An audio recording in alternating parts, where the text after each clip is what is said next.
What's going on, Bulls Nation? Welcome into the CHGO Bulls podcast. Coming to you live from our CHGO headquarters here in West Loop, downtown Chicago. I'm Peck, Bulls_Peck, joined by my guys, Big Dave, BAWL Sports, Will, the Go Gottlieb, Will_Gottlieb, our pal and producer, Sarah on the controls. What's up, Sarah? You don't have a mic? Well, she doesn't have a mic because we are very pleased to welcome in, as our guest today, one of Will's colleagues on that Bulls beat, doing great work covering the Chicago Bulls for the Chicago Tribune. Follow her on Twitter for all of her Bulls reporting at Julia Poe. Read her stuff in the Trib. Ladies and gentlemen of Bulls Nation, give it up for Julia Poe! Hey. What's going on, Julia? Thank you guys for having me. This is great. Welcome. Congratulations on another season down. Thank you. You made it. Yes. Thank you. How did it feel to cross the finish line? Listen, I did not think at the start of the season that we would be ending it with trying to scramble booking flights back from Miami again. But, you know, here we are. Just kind of some deja vu to figure things out. Maybe something comfortably familiar about, Bulls Heat, do or die, second playing game? It really did feel like kismet when we ended up kind of lining up in that for the end of the play-in tournament. Like, it was a strange feeling. I'm sure you're Will going to go felt with the continuity. same. You have to follow through with continuity. They told us what they were going to do, and God, did they follow through on it. Now, Julia, we like when our guests come here, we like to make it a safe space for them to, talk about their experiences working with Will Gottlieb, because we know how much of a tyrant, loud mouth that this guy can be. So abrasive. Just ridiculous. You guys know me so well. Turning over tables. Like, he's just wild like that. But what is it like, getting to work with Will? Well, it's true that they have to, at the United Center, they have to, screw down the tables to keep him from flipping them up in media row. I don't know how you guys know about that. So familiar, man. Like, we can talk. Like, it is ridiculous. I get so many dirty looks from Bulls PR because of his behavior. I mean, I swear.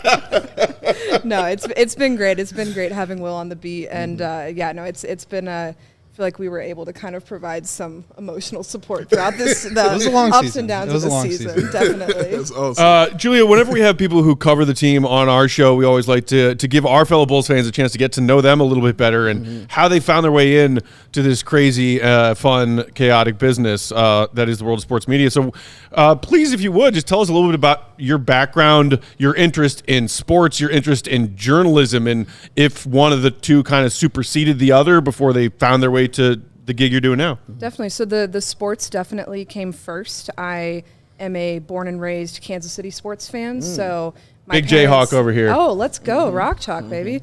So we my parents met because of the Chiefs. I exist because of the Chiefs. Bar, right? Yeah, they met at Lynn Dickey's bar in Kansas City. Wow. My dad popped the question at a Chiefs game at Arrowhead. I truly came into the world and straight into a Chiefs onesie. So so that definitely came first. Love of basketball came because of Kansas basketball. 2008 kind of really set that sailing. And then I became a journalism nerd in high school and just kind of latched on and did not let go of that. So first job out of college, I went to USC, and then first job out of college was covering soccer down in Orlando. And then I got the dream job here, and now we're just trying to hold on to it as long as possible. Oh, man. Is it a ranking? Like you just said, it basically was football, basketball. Yeah. Is that the same ranking it is for you now? I would say basketball is definitely number one now.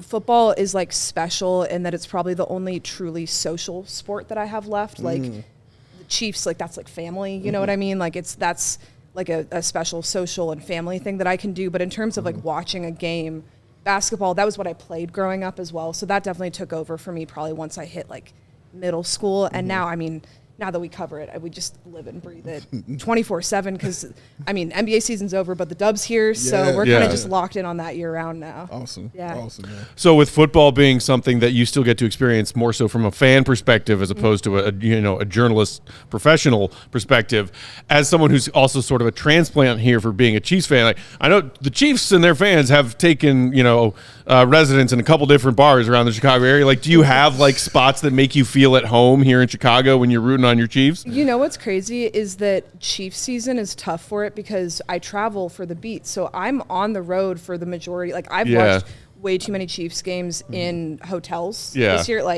just way too many. That's the only thing I'm a little sick of. But I have gone to some Kansas games, including the national championship game that we won at Lottie's, which is a great spot. Lottie's, awesome. Check out for those games. So that definitely has been kind of the hideout for that. But I do know that there is a good Chiefs bar that has like real good Kansas City barbecue in town. I just have not gotten there yet because the Bulls run my life for that time of year. Those damn Bulls getting in the way of you enjoying your life. And sanity. Bulls doing 2 for 1. What are you gonna get up to during the off season? How do you spend your off season typically? Well, right now I'm hoping to just like sleep a lot because the Bulls have gifted us with time.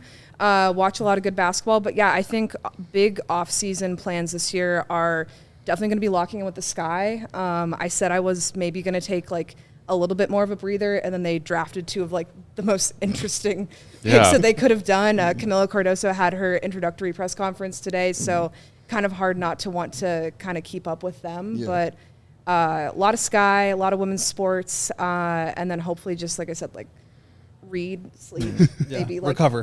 Just recover. Yeah, you get That's it. the one thing about the team not making the postseason is you just have a long summer to recover. Yeah, definitely. And Would love a postseason though. Well. One day. Not opposed to it at all. Absolutely.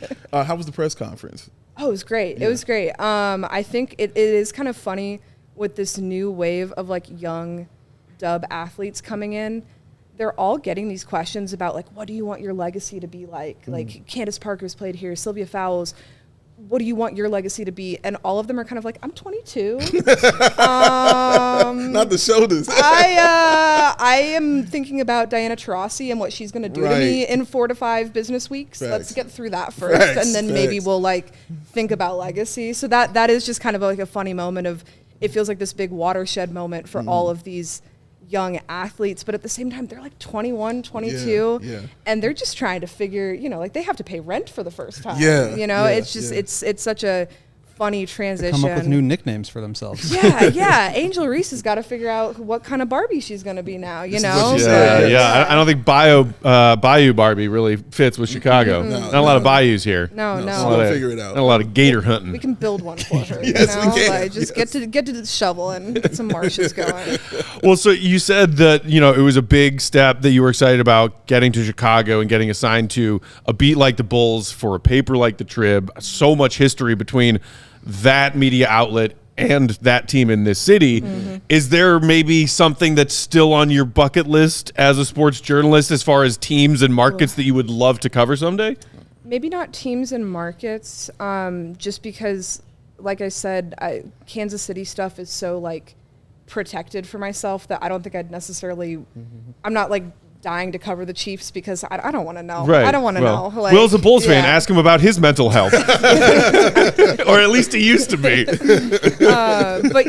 I definitely do think that there are milestones within the NBA that I'd love to cover. Like, would love to experience a finals, would love to be able to kind of have, there's some things that we can't control, like you can cover a team for so long and never get a number 1 overall pick or something like that. Right, yeah. But I definitely think like a finals experience, I haven't really gotten a lot of any NBA playoffs experience yet outside of that first round against Milwaukee, and that was incredible. I mean, even though it was, Zach got sick and people were hurt and everything, it still was like an amazing experience. So I think just kind of just feeling like a team, being able to cover a team, having a little bit more momentum going into a postseason would be really fun. And then a finals would definitely love to cover that. And everyone's got like the bucket list. Like I'd love to see a Super Bowl someday or something like that. But I don't know if I need to have a little credential on for that. I mean, you're a Chiefs fan. Just, get yourself a ticket and go enjoy it. Like, can you Venmo me like $500 and I'll be there right next year. Check with me next January. We'll see how it goes.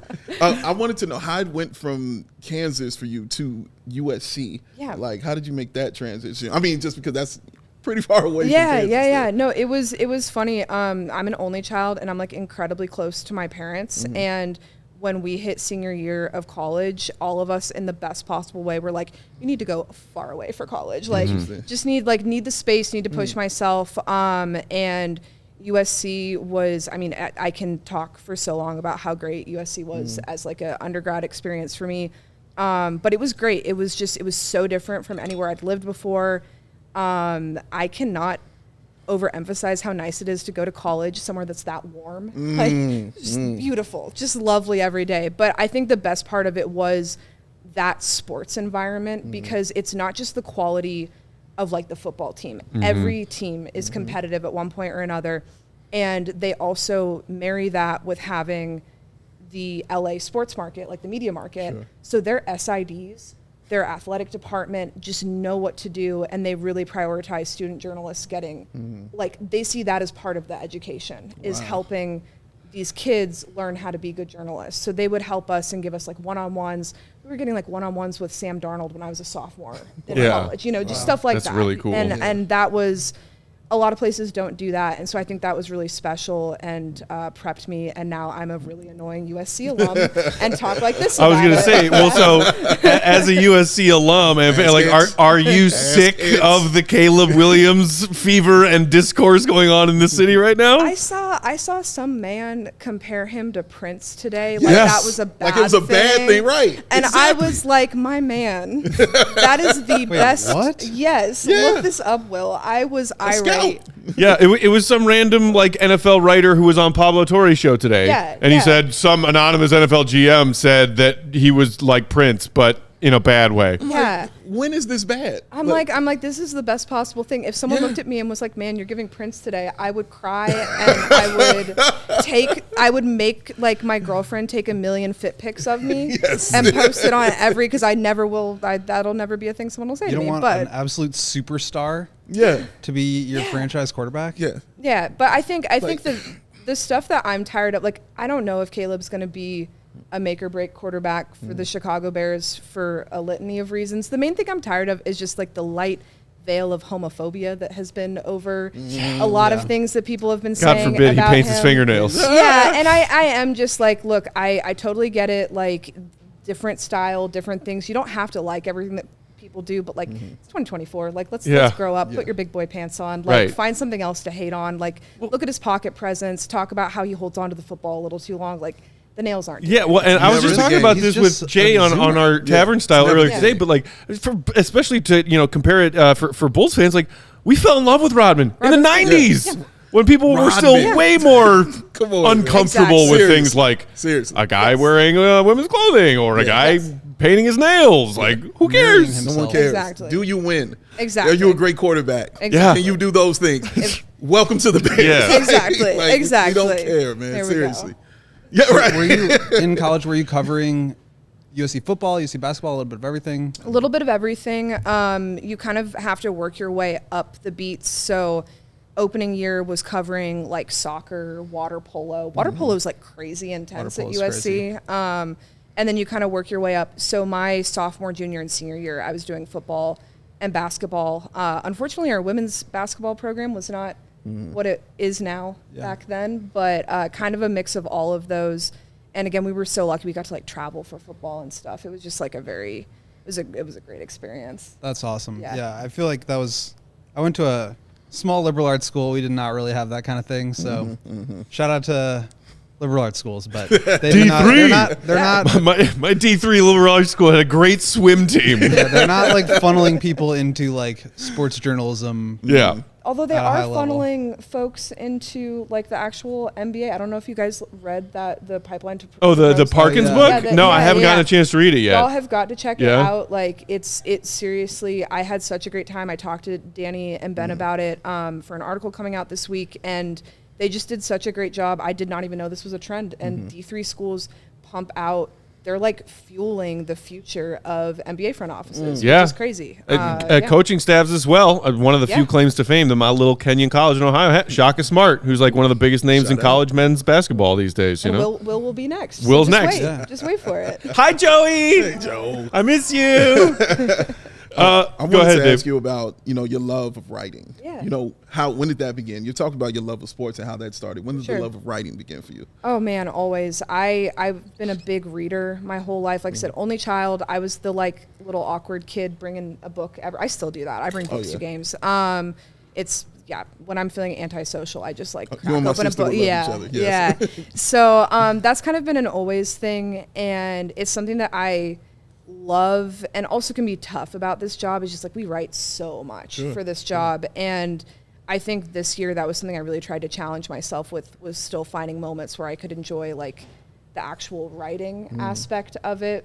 Because so much of what we're doing is just rote, like there's writing and then there's just being like, okay, I need to communicate this information as quickly and succinctly as possible. And more so robotic and things yeah, like that. And one of the things about a season like this one, where there are some clear storylines, like Kobe, for instance, having such a breakout year, is that when you're not having to react, you can take a little bit of a moment to like pause and be like, let's think and maybe write more creatively about this. But yeah, that's something that I've always loved. And I think from a young age, I knew that I wanted to just figure out how to write and how to kind of get to a job where I could just be writing all the time rather than having to do like anything else. And you got there. Yeah, got there. You got there. there. Awesome, man. Indeed. I mean, also, not only do you write well talking and covering this team, I caught your segment on CBS Evening News last week. Was it between their two playing games? Yeah. I loved it. I thought you did a great job. I appreciate that. So let's put a pin in that. We got to take our first ad break, but when we get back on the other side, we will dive into Julia's thoughts on what the hell is going on with the Chicago Bulls. Shout out to Football CF Candy in the comments who said, Julia always asks the best questions at those press conferences. Thanks, This man. collab is something I never thought I'd see. Let's go. Seeing it, baby. Well, here it is. While we are sharing these words from our friends and sponsors, do us a favor, hit that thumbs up button if you're watching along on YouTube or catching that replay on YouTube. It helps us out a lot. Make sure you also subscribe if you aren't already to that CHGO Sports YouTube channel, 54K and growing. Oh, CHGO Bulls Today brought to you in part by our friends at Lucy Nicotine. If you're looking to level up your nicotine routine, we've got good news for you, because I recently made a switch over here to this Lucy Nicotine. They were kind of sent some free samples. I'm somebody who's been dealing with off and on nicotine use in my adult years. And they have got a wonderful array of products made for your nicotine routine, delivered straight to your door. 100% pure. I love being lazy. 100% pure nicotine, always tobacco free, and you can choose in what form you want that, whether you want pouches, breakers, or the old classic nicotine gum. You can also choose your strength, starting from as little as 2 milligrams to your less frequent nicotine users, all the way up to 12 for some of you everyday nicotine users. You can also choose a variety of flavors, whether it be the pouches, the breakers, or the gum. Mint, something classic like that. Apple ice, espresso, mango. I just tried the mango flavor the other day. Flavor? Incredible. Changed your life. Oh, my goodness. Here's what you do. Level up your nicotine routine with Lucy. Go to lucy.co/CHGO Bulls and use the same promo code CHGO Bulls to get 20% off your first order. Lucy offers free shipping and has a 30-day refund policy if you change your mind for whatever reason. That's lucy.co /, where did hashtag come in? /CHGO Bulls to get that 20% off offer. Always free shipping. And here comes the fine print. Lucy products are only for adults of legal age, and every order is age verified. Warning, this product contains nicotine. Nicotine is an addictive chemical. That's right. Are you pouches or gum?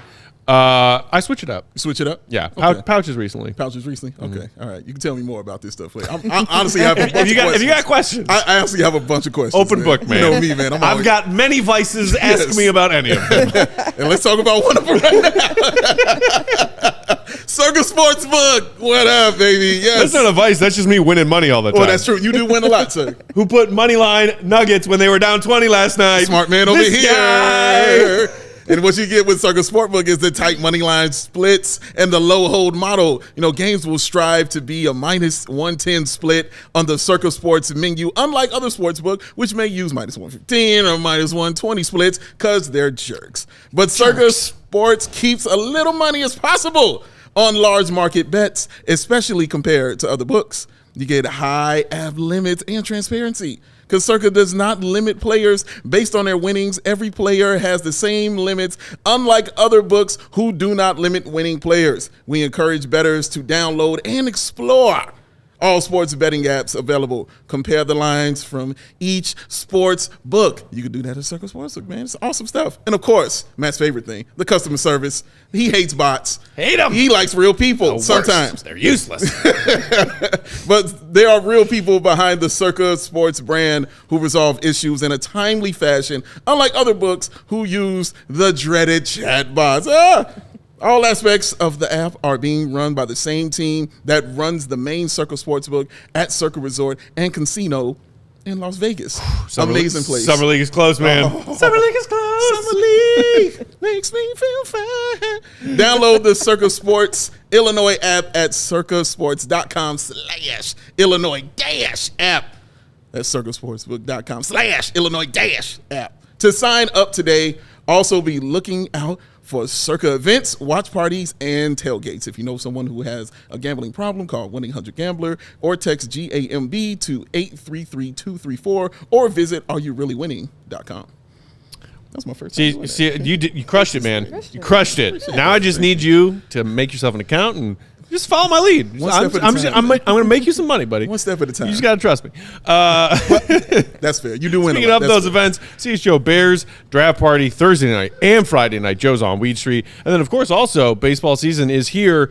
The Friday 120 Club for all of those home Friday 121st pitch games at Wrigley with our guys Cody and Braggs. Shout out to Circa. So we are here. What's up, Sarah? You're there too. You're there too? That's true. She's in the bleachers having fun. Shout out. She and Emma doing good work corralling Cody and Braggs as best they can. It's a wrap. Oh my God, I wish Sarah was on camera for that reaction just now. For someone who doesn't have kids, that look right there was a parent look right there, man. I love it, man. I love it. We are here, and please be joined in studio by Chicago Tribune's Bulls beat reporter Julia Poe. Follow her at by Julia Poe. Julia, I mentioned you were chatting on CBS Evening News' sports segment last week when the Bulls were in the throes of celebrating their win over the Hawks.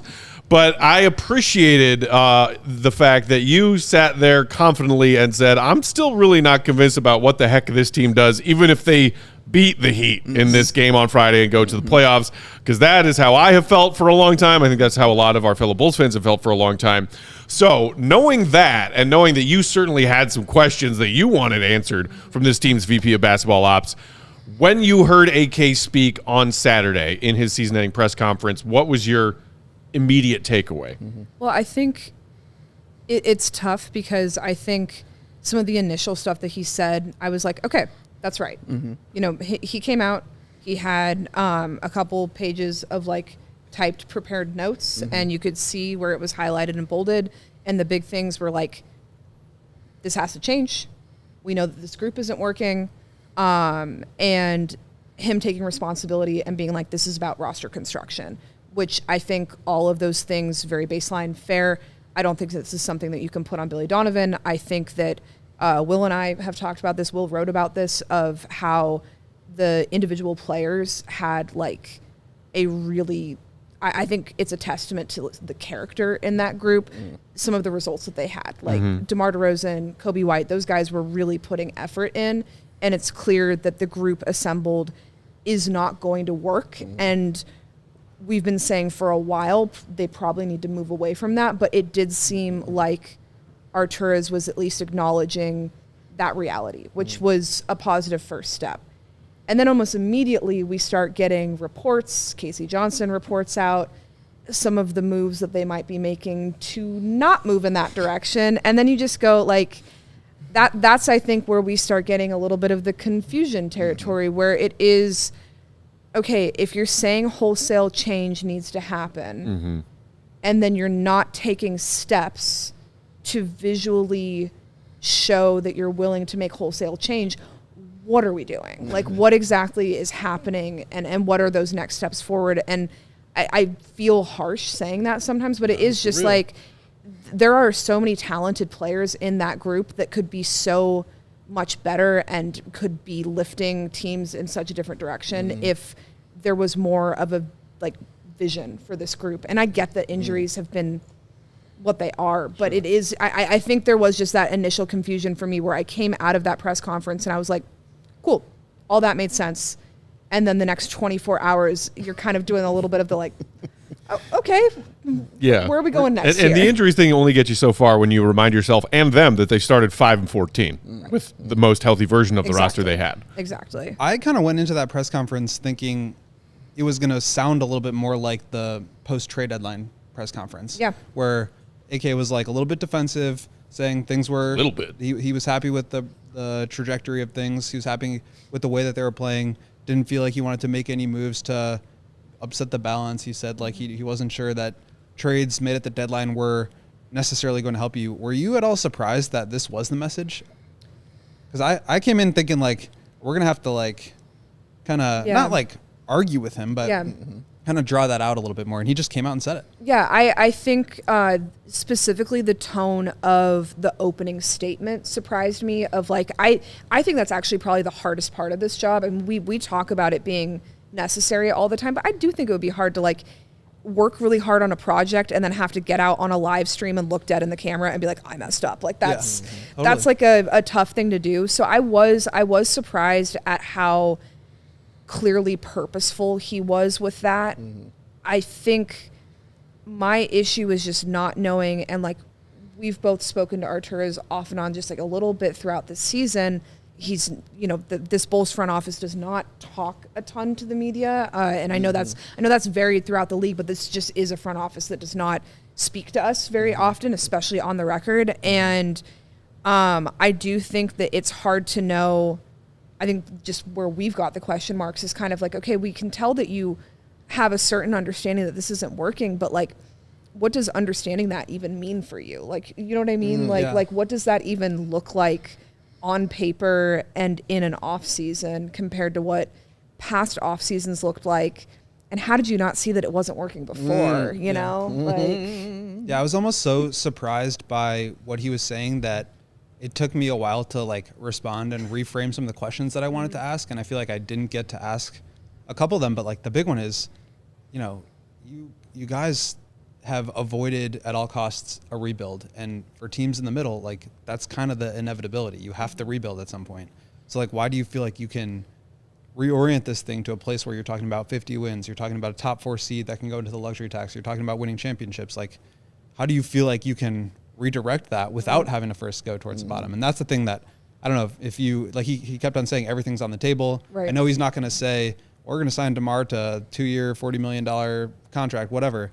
But that's the thing that I came away with, and it sounds like you too. Like, just how exactly is this thing gonna? Well, and it's trying to understand. Like, we know on a micro sense where this team kind of values certain, especially like their younger players. Like, I mean, again, we brought it up earlier. The season that Kobe had, even the season that Io had. I think those are things that you kind of take away at the end of a year, and you go, okay, this defines how we maybe go into an off season. But I still don't get the sense that anyone in that front office sees either of those guys, even Kobe, as a player that they would want to build around. They're still building blocks, not like centers of gravity. Yeah. And so when you're that's where I really have a hard time figuring out like where their momentum is going into the offseason, because it's like again, it feels like a very piecemeal understanding of like where they're at and where they need to go. And I don't know if they fully have a vision of what they want things to look like in the future. And that's fair. Like it is the end of the season. 12 hours after they yeah. Like I get it. You shouldn't be necessarily expected to have all the answers, but yes. And even if he did have all the answers, again, he's not telling it to us on a it'd be so live cool stream. If he did. It'd be awesome. It'd be so cool if he did. Summer's better. Yeah. Right. But no, it is just like I am very curious to see how this summer informs, because I do think like I came in, you and I both kind of came in midway through that season where they did have a good vision, and that was a great vision. Like, no knock on it. You came over in the Vooch trade, right? Yeah. I came.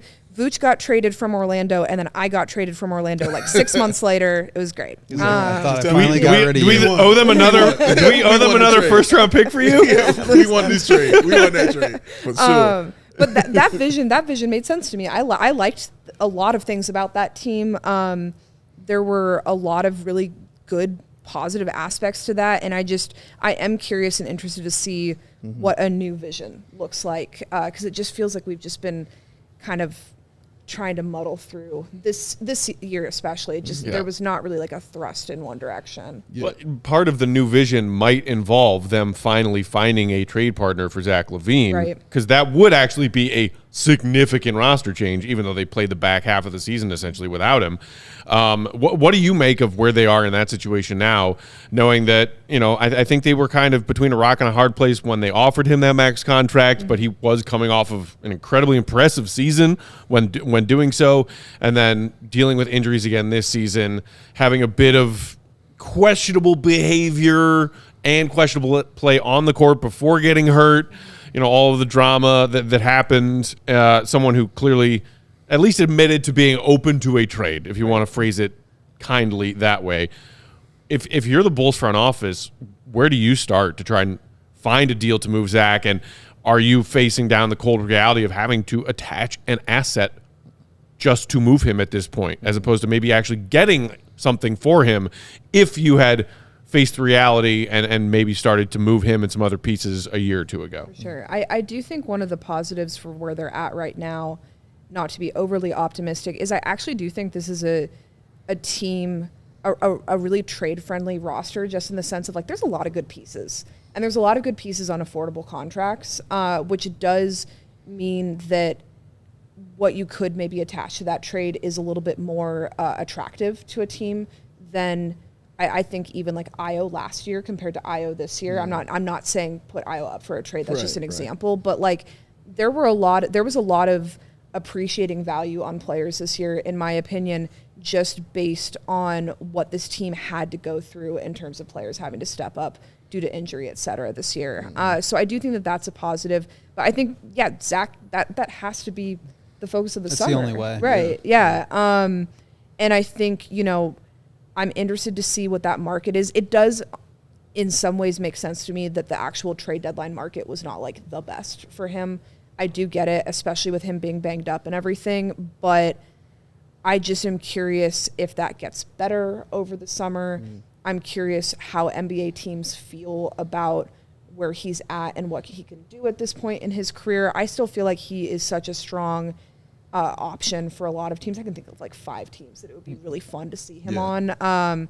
So and as someone who has enjoyed watching Zach LaVine play basketball for a while now, I'd just love to see him get back to being able to play more of his style. And it felt like every year that I've been here in Chicago, we've just seen a more like encumbered version of him year by year by year as he tried to like put more on himself. And I'd just love to see him get back to maybe just a little bit of a looser style of play with another team. So curious to see who that is, but I'm not sure what that market looks like for him right now, especially with that contract. It's tough. It is tough. And I think with those teams losing how they did in the play-in, it will make them a little more desperate and open to, certain ideas they probably weren't open to at the trade deadline coming up, or previously, I should say. I mean, you'd think that it would change things, but I don't know. I sometimes wonder how much like postseason results would change things for like if you're talking about the Bulls front office. I don't know if they're more desperate now. Oh no, not them. Yeah. No. I mean like Sacramento. I mean like Golden State. For sure. Maybe definitely. they will take a Orlando not being able to put the ball in the bucket right now. For sure. The Bulls. Yes. I was going to say I don't know if the Bulls have ever.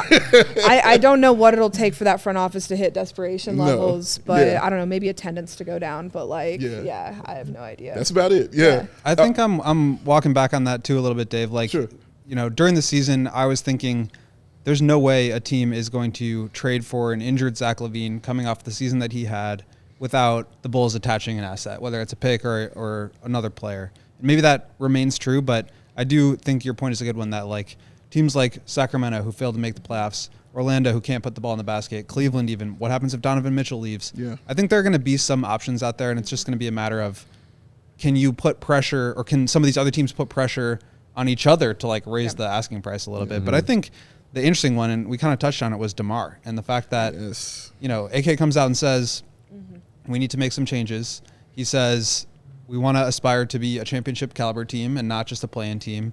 And obviously not a spite to DeMar. I mean, he's the best player on this team. Yep. Obviously, I think my feelings about him are pretty well known. But like, if you are trying to ultimately get to a higher level, I think moving on from DeMar in some capacity makes sense. And obviously, like you said, we heard KC reporting that, the Bulls offered him a 2-year up to maybe $40 million per year kind of contract. What's your kind of take on DeMar as a player and like kind of your relationship to him, how you've enjoyed covering him, and then also how you think it kind of works moving with the Bulls. Moving forward with the Bulls. DeMar is one of my favorite players to cover, just in terms of the I mean, you've seen this as well. The care and the respect that he puts into media interactions is in the NBA, at least in my brief experience, like second to none. It's just he treats that as part of his job, and that's a special thing from a star of his age and caliber. I think the interesting thing for me with this offseason is this is the first time that I've felt like DeMar coming back to Chicago might not be in Chicago's hands. Like, this is the first time where I'm like, and again, the last time that we spoke to him was minutes after that loss, and I think all of those guys felt horrible in that moment and probably did not want to see each other or a Bulls uniform or anything for a hot second, because hard to blame them. Yeah, it's got to be a hard just like moment where you just have to want space in that moment, I would think. So I get him kind of coming out and speaking the way that he did, but that was I told you guys this before, like that was the first time I'd seen him really take a pause anytime that you asked him, like, do you want to come back here? And I do not think that necessarily reflects on what he's going to do, because again, it was right after a tough loss, but it is interesting to me that he just has so many questions to answer for himself as a player, as a parent, of what he wants the next like 4 years of his life to look like. And those are bigger picture questions than just what salary do you want to make. And so I think whether he wants to be on a contender, whether he wants to have to be like the captain mentor while also being the guy leading the team in minutes, it's a lot to ask of someone. Like, that's a lot to ask. So I think, especially on a team that's not competing for championships. Yeah, exactly. 16th year. You are growing. He is growing so many players. He is putting in so much work for like fruits that he's never going to see. Like, not even in a bad way, but just like if you're trying to grow Julian Phillips right now, that kid's going to hit his peak when you're close to retirement, you know? So I just think that's the interesting thing for me is I do think the Bulls, like, they love DeMar. I think they'd love to have him as a locker room leader. I think their price is probably, from what we're seeing right now, is probably too high, but I do think this might be out of their hands right now in terms of what it could be a case where they could make him the best offer and he's still. And you were pretty surprised by that too, that reaction from him. Yeah. I just, not like a ton, just based on how emotional that moment is, but when he started talking about his age, that did hit me a little bit of like when he paused. He's like always joking around about it. Yeah, he's always telling us like, stop talking about my age. Like, oh yeah, I'm going to bring the walker out, like all this stuff. And then him being the one in that moment to be like, the next time I play a game of basketball, it will be my 16th season. That did hit me a little bit of just like, I mean, hey, that just hits you. Like, man, DeMar's going into years. That's crazy. Yeah. But also just like, if he's thinking about that in that moment, that's telling you that it's not just like a price tag going into next season. It's like, what's my legacy? Where do I want to be with my family? Like, there's so much more that's, I think, going into this decision than the last time that he was signing a contract to come here. We got to take our second break, but we also do have some breaking news, actually. While Julie is here, there are some changes coming to the Bulls coaching staff. From Shams Charania just now, Mo Cheeks and Flem are departing. John Bryant getting promoted. We can talk about that on the other side of this ad break. Stick around. Look at this. Look at this. We got breaking news. And y'all are in the right place, baby. Congratulations to you. Hey. CHGO Bulls today. By the way, hit that thumb if you didn't do it the first ad break. Now's your chance. Brought to you by our friends at Ray Chrysler Dodge Jeep and Ram. Are you in the market for a new vehicle? If you are, we've got great news for you, because our partner Ray Chrysler Dodge Jeep Ram in Fox Lake is celebrating the Jeep Celebration event all month long. And you know what that means? What it mean? You'll be able to rave about all the savings you made to your friends, Dave, on a wide selection of inventory. Calling them now. Don't you want to brag to me about how much money you saved at Ray Chrysler Dodge Jeep Ram? Every day of my life. I'm sure you do. It would feel good. Yes, it would. You know what else feels good? Tell me. Leasing a 2024 all-new Jeep Grand Cherokee Laredo Altitude for just $439 a month for 39 months. What? Or, if the Jeep Grand Cherokee isn't big enough for you, check out the third row of seats and lease a new 2024 Jeep Grand Cherokee Limited L for $479 a month for 39 months. Shut your face. I know. I will not. I will never. You know this. This is true. At Ray CDJR, you'll always be able to shop one of Chicagoland's largest inventories, drive home with more money in your pocket than you'd expect thanks to that raised price promise, which is, of course, the price you see online, the price you pay when you go to the dealership. Unless, of course, they find you even more savings, which Ray and his team will try to do every time. But that's not all. Just for listening, you can get a free oil change when you mention CHGO Bulls at their service center, or mention CHGO Bulls when you book online at RayCDJR/service. But you've got to make your appointment before April 30th, so why wait? If you're in the market for a new vehicle, you've got to check them out. Their team at Ray Chrysler Dodge Jeep Ram, because they are the only team we recommend. Visit them today. That's Route 12 in Fox Lake. For more information, visit Ray CDJR in Fox Lake or raycdjr.com. Serving the community since 1963. You know what I know? One thing Will loves to do: chill. Chill. Likes to chill. Likes to relax. Chill poolside. Oh, man. Chill poolside with the Shady Rays on. Yes, all the time. That's how he rolls, man.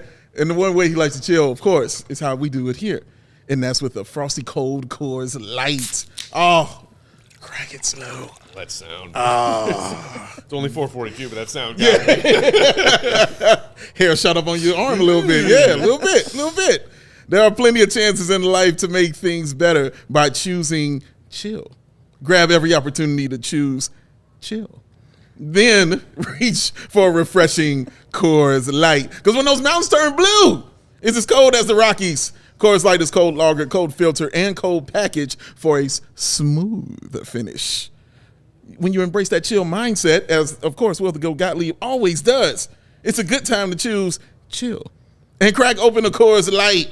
Coors Light is mountain cold refreshment, crisp and refreshing as the Colorado Rockies. So make the most out of the times you choose to chill. Choose Coors Light. Get Coors Light delivered straight to your door via Instacart by going to CoorsLight.com/CHGO basketball. That's CoorsLight.com/CHGO basketball. Coors Light, find your chill. Celebrate responsibly. Coors Brewing Company, Golden, Colorado. All right, y'all. I wanted to say something real quick before we dive into this. Yeah. When you mentioned DeMar DeRozan and family, it hit me immediately. What his daughter said he wanted him to do was to make those playoffs so she can actually come to a game. So I'm wondering if that also is playing into, how he felt at that press conference when he felt like he might have let her down. And it's like, okay, dude, I'm going into year 16 now. I got to get this right. You know? And he had talked before about, so his eldest daughter, DR, is a basketball player and looks up to him a lot. We better see her in USC Cardinal and Gold one day, baby. But he has talked before about when she elevates to that next level of hitting middle and then high school basketball, that's hitting him. Last year, he talked about that hitting him, of how close she was to playing competitive basketball and the idea of him not being there and not being around for that.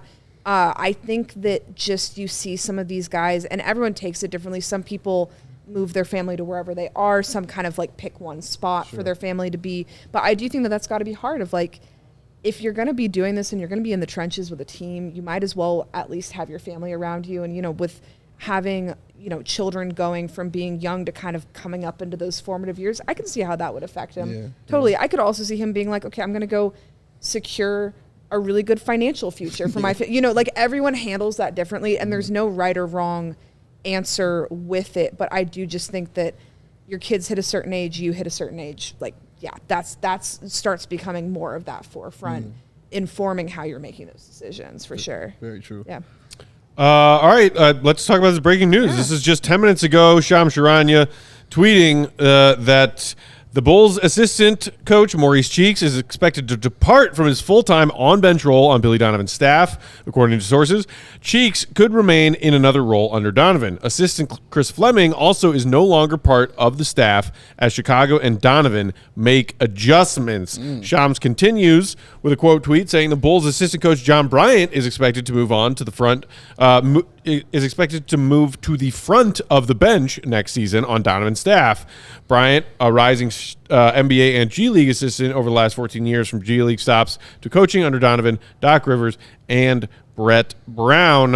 Yeah, we've been fortunate enough to get to know John Bryant a little bit, covering those Summer League Bulls for the last couple of years. Yeah. This is pretty interesting stuff. Let's see here. I think Casey Johnson added a little bit of context here, saying, can confirm Fleming will not return. I asked AK directly on Saturday because I was under the impression changes were coming. Mo Cheeks will remain with the Bulls, but not a full-time bench role, according to Casey, who said, more staff stuff. Josh Longstaff is in the mix to be the new lead assistant coach, while John Bryant expected to move from the back of the bench to the front. I'm curious, Julia and Will, as the two beat people here, what you make of this, because you were at AK's press conference and he was asked about, Billy Donovan, swell of support for Billy Donovan, which I'm sure some Bulls fans are rolling their eyes out the back of their head right now. Some of you are in our comments. Hello. He also said that there's a strong belief and support of his front office staff. The one question that was not answered concretely was whether or not Billy's support staff, as far as assistant coaches, would or would not change.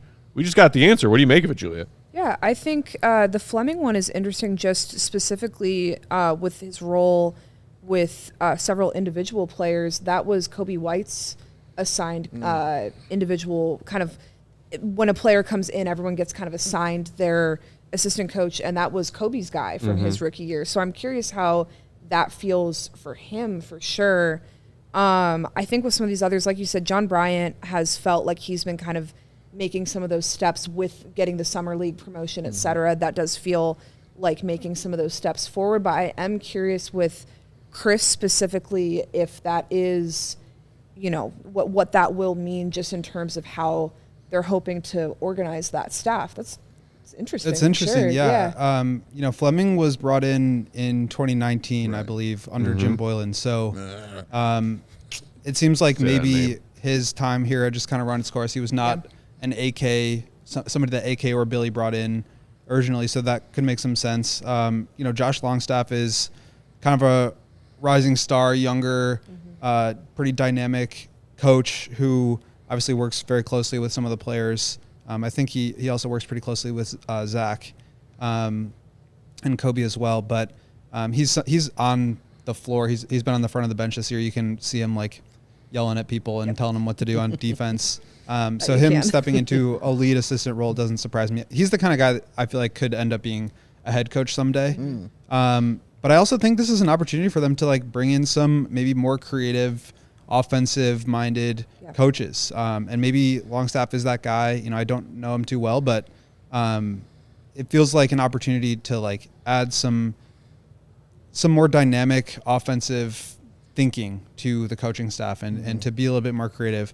Again, assuming there are some changes to the personnel, that's going to affect things and how we.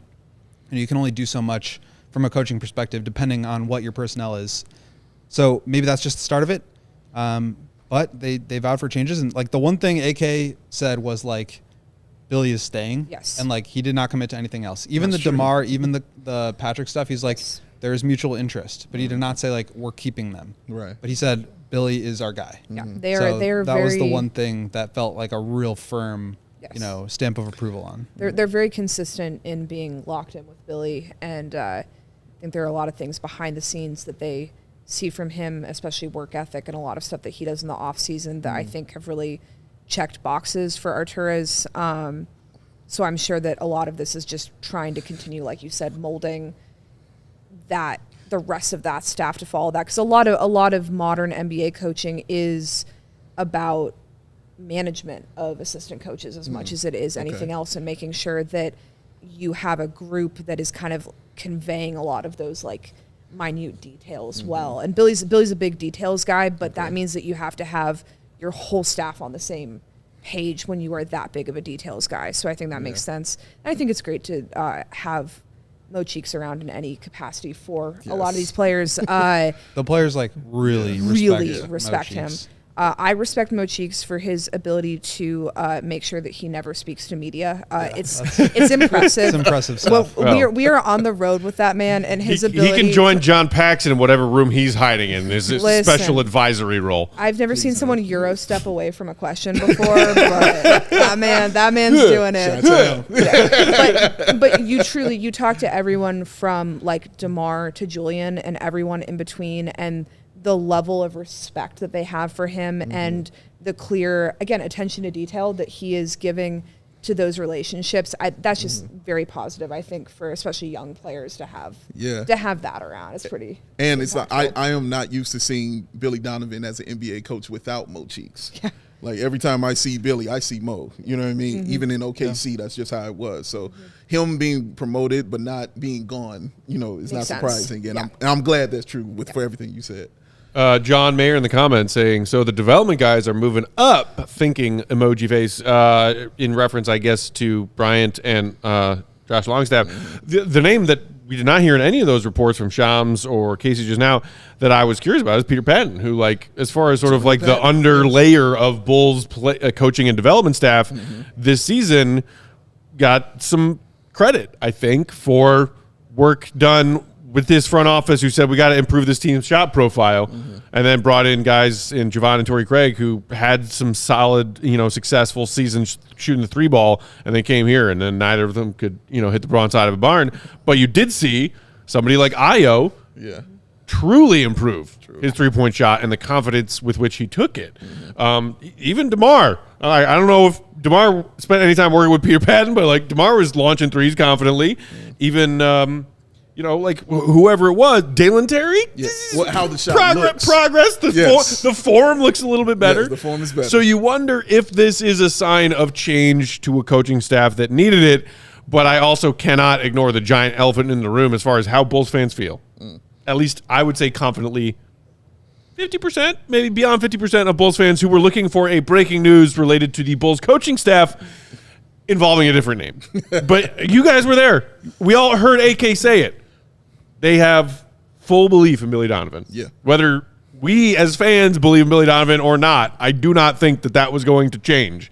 This is just kind of twisting the knife to those Bulls fans who did want to see Billy Donovan replaced. Yeah. He's getting a totally different assistant coaching staff, but he's still here. What did you think of Billy? And I mean, obviously he's still around as far as we know, but just covering him. Because I really enjoyed talking with Billy. I feel like you could just like ask him a broad question and he would just go for 5 minutes and you'd have like 2 weeks worth of stories that you could.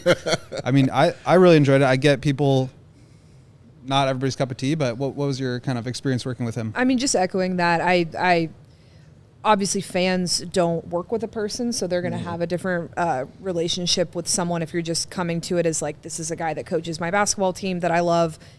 Billy's great to work with, like you said. I mean, in terms of, we've talked about before, just how for all the difficulties of covering this team, the individual people themselves, for the most part, are incredibly strong to work with. And so, Billy, you can see, I think the thing that I like about talking with him is that you can see what he wants, what he's trying to get. And especially being on the road with him, sometimes he'll be very candid with us about what's not working and his own, not necessarily frustrations, but like he's working the problem constantly and he is willing to be fairly transparent about how he's trying to work certain problems. So I do think to a certain extent when I talk about individuals on this team being put in a position where they're not being allowed to succeed, I think Billy falls into that. I think that he is a coach that is, I mean, when you talk about a roster not being assembled right, that's hardest for a coach, and then it goes from there. So I think that in terms of working with him and then also in terms of just kind of what he's got to work with, I think a lot of the discrepancies or areas of improvement for him as a coach do come from hiring the correct staff in that way. Even the shot profile part of it, like that's where you go out and make the right hire. And that's 50% a head coach and 50% a front office. And they do seem to be getting some of those hires right. So that's maybe like a small little optimistic sliver to kind of stick on there for optimism. that. Yeah, we love it. We love it. That's your target audience right, Right. there. Yeah, you saw I was making eye contact with. Yes, I know, right here. Keep speaking. I do have one more question. Because we were talking about the coaches and the changes, and you guys both said those coaches are kind of player-friendly kind of coaches, and I've always known Billy to be that kind of coach also. So is this more so a move that is for the players, or is it more so a move for Billy? Interesting. That is an interesting question. I mean, look, every single coaching staff, like Julia was saying, like assigns an assistant to work with players. And you have like your player development staff, which is part of the coaching staff, but then you have like your actual coaches who are more responsible for like strategy, tactics, style of play, versus the player development guys working on like improving individual skills, dribbling, shooting, things like that. So like Peter Patton is not going to like move to the front of the bench and start calling plays. Right. Probably he's the player development specialist. Unless you would like to go for it, Peter. Live your dream. But I think it's a really good thing when you're able to like promote people from within and still bring in new voices to add to the conversation, to just introduce some new ideas, because I think what was very clear by the end of this season, after 2.5 seasons of like this basketball just getting really stale, and I think they need to bring some new voices in. So I think that makes sense. But you also open the door for guys like Longstaff and Bryant to have a little bit more of a voice, perhaps, and have more of an impact on the way that the Bulls are playing. I like reading a lot of like books about just kind of like basketball books kind of about former dynasties or we work with Sam Smith, so you've got a lot to like start with reading on that. Yeah. And I will say that, like, I'm not saying this is necessarily that move, but one of the things that I have found interesting in trying to kind of learn more about the league and read those types of things is that you often see at the start of any of those big kind of like sea changes for a team, the first thing that changes is not like a player being drafted or anything like that. It's some guy getting promoted within a coaching staff. And it's very interesting, actually, how often that, Chicago's like the best example of that, right? So the Bulls are the best example of that. So that is something that I think for fans who are frustrated, maybe wanting to see just a wholesale, get everyone out of here, let's start fresh. Sometimes those interior hires that look like just little blips on the map can actually be really, really important internal changes in that way. Immediately thought of the Lakers, the Heat, Boston, all these. So true. New York, true. Yes. Yeah. Boo, New York. So we were going to spend a bit more time on this, but then we had breaking news to react to. But we still did want to at least touch on, before we let you go, Julia, the fact that you were one of the NBA media members that had a ballot this year for those 23-24 NBA season awards. First off, before we dive into who you voted for, what was it like? Was your first time having a ballot? First time, yeah. I was so geeked when I got the email. Very excited. Huge honor. Also, like, a lot of work. So the time that they send it to you at the end of the season, I was like, oh my God, okay.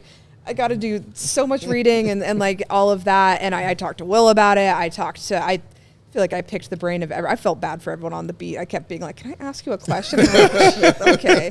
But no, I think it's a great process. I think it's something that that's something that I hope to be able to do again in the future. And I do think the one thing I learned from it is that it will definitely change the way that I watch next season moving forward. I didn't get one in prior years, so I didn't really expect to get one this year. So definitely something that would change the way I'd watch the season holistically moving forward. But it was neat doing it also just in a year where Chicago was very relevant in multiple of these conversations, and trying to kind of talk through with other people and learn how to balance your own kind of bias, just of like, how, this is the guy that I've watched and talked to every day for the last 6 months versus other players. That was a really interesting process for me personally. We're not trying to get you in trouble with our Bulls fan audience, but you mentioned the fact that there are some relevant Bulls players. For sure. We're going to find out later tonight if Kobe White is the winner of the Most Improved Player Award. We're going to find out on Thursday if DeMar DeRozan is the winner of the Clutch Player of the Year Award. Where were they on your ballots? So I actually did vote for both of them. Number one overall. Kobe was the one that I felt a little bit stronger on, quite frankly. I know what that debate looked like nationally. I know how it looked in my own head. I think the thing that it came down to that made me feel fine about it was that I think that most improved player is actually the most nebulous of all the awards. Yeah. And so I just defined what improvement meant to me. And then I felt like that made sense for Kobe. I think that that's such an interesting category though, because like there are names, I think like Dante Exum is like a great example of a player that you could throw into that and be like, okay, you go from being out of the league to being this in 2 years. How do you not even have anyone bringing your name up? And then, you know, so it's like, that one was tough, but I definitely felt just from what we had seen from Kobe, from seeing him grow as a person, which I know is not part of the voting, but it was part of how he changed and how his role changed this year, and then just the numbers themselves. I felt confident in that vote, and I am interested to see how it shakes out tonight. We'll hear from him if he does win it. I think the most important thing is just like, I don't think it matters to him personally. Like I think he'd be sad if he didn't win it, but the way that his life and who he is as a player has changed this year is not dependent on that award at all. And that's great. You know, like he put in everything he needed to kind of change who he is as an NBA player. And that's pretty rare to be able to do and control in that way. So true. Did you have Joker, Luka, SGA somewhere in your top 3 MVP? Yes. Yeah. So I think that was, Jokic was still like a fairly easy number 1 pick for me. The trying to figure out Luka versus SGA was really hard. That was a lot of these. That was my experience this year. I'm sure this is different other years, and some people might say I'm wrong about this, but I found that a lot of the number 1s were fairly straightforward. And then, well, no, I think that's a good point. I just hadn't thought about like the second and third rankings being more complicated. Right. That was where I was, and I was coming at that from like a from the perspective of the W last year, because the WNBA seconds and thirds actually threw overall standings in the end last year. Very like overwhelmingly. Alyssa Thomas was basically upset by how many people did not rate her like second and third in that area. So that was in my head a lot of like, I don't want to mess up and be cavalier about like my seconds and thirds. So I thought, like I said, I thought Jokic was a pretty clear number 1. I ended up going Luka and then SGA just based on what they had to do for their individual team. I thought that Doncic just had to do so much when with the injuries and everything. Looking back at some of just the like net ratings with him on and off the court during certain times of the year, I was just like, I don't know how you can ignore that. And SGA's team is just like the whole package. They're like one of my favorite teams to watch, but I'm like, you got everything going for you here. So that was kind of where I came out on that one for sure. Was there one category that you kind of struggled with? Because you mentioned the Kobe when you kind of thought about it more, but which one did you like really like, oh my God, I'm taking some time with this one? The hardest one for me was coach. I talked to Casey Johnson about this as well when I was like picking his brain about how, because he's voted for years, and I like asked him just kind of how you go about certain of these, like some of these, and coach was the one that we both were just kind of like, there's no perfect way to pick a coach of the year. And some people might say that there is, but I think that you could sit down and make a solid case for 5 guys out of the league any given year of like what they have to overcome, what they do, soft skills, hard skills, record, etc. So that was that one was so tough. That was so tough. I came in, I had like my list, my 1 through 5. I came in, I was like, okay. And then I rearranged it, and then my final ballot was my original one. And I was like, so who'd you end up with? It's like tinkering with your fantasy football lineup on Sunday morning. You're like, you know what? Exactly. No, I had it right. Just leave it. I ended up going OKC for that one. Just again, based on like, if you have that young of a group and I think anytime that you have like an early arrival of a young group like that to where they were at, and it helped that, you know, I didn't put my ballot in until about 2 hours before I had to, because I was just like, let's get right up to the finish line on this. But I think anytime that you're able to take that level of young talent and young personality, get it together, and then get the package there before expected, it's just like, I think that would be my vote too, Dagnall. Like, you take your team 15 wins better last year, 15 wins again better this year.